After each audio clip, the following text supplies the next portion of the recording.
Dear Duterte, ikaw na po aming Pangulo. Ikaw huling pag-asa na limutin ng pagsuko. Pinas ay napasubo, ngunit ikaw ang sugo upang pigilan aming mga luha sa pagtulo. Sino ba naman kasi ang di maiiyak? Ipapakain sa pamilya namin ay hindi tiyak kung meron ba o wala, kulang ba o sapat. Pondo para sa amin napunta kasi sa di tapat. Pinaghirapan ng mahirap napunta sa kanila, pero sa'yo kami tiwala. Di ka ganun, di ba? Ang tiwala at ang puso ng Pinoy na sa'yo po. Kaya nga ikaw ang binoto namin para maupo na kami ay itayo mula sa pagkakadapa. Abot mo sa amin pag-unlad na di pa namin nakapa. Aming pagpili sa iyo, sana kami may mapala sa mga dating umupo kasi kami ay nadala. At alam ko po Pangulo na nakikita mo pamilya nasisira dahil lang sa bawal na bato. Hindi nakakaiba to, mapipigilan mo ba to? Sasaluhin mo ba problema na sa'yo ibabato? Dahil alam mo naman Pinas madaming suliranin. Taghirap na nga kami, lahat pa ay kukunin sa amin. Swerte na kami kapag may isa saing na bigas. Ang mahirap pinahihirapan ganyan sa Pinas. Dahil bawal ang trabaho,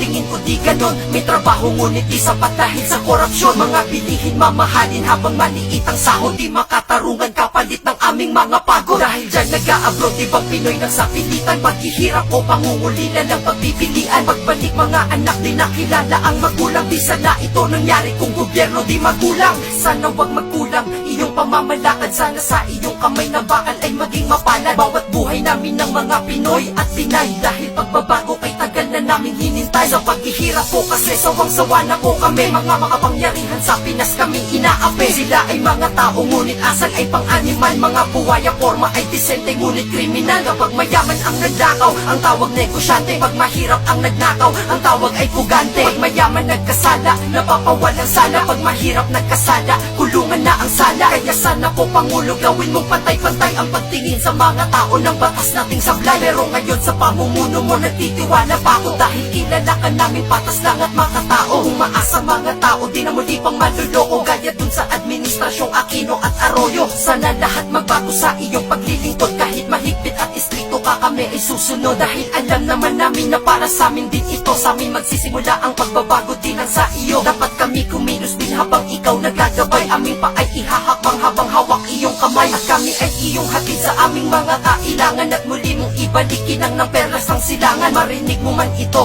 o hindi, ayos lang. Mahalaga iyong mithiin, iyong matapos ang lahat ng dapat mong tapusin. Sa iyong pamamahala, sa aming bayang di magiliw. Ikaw na po bahala, hanggang dito na lang.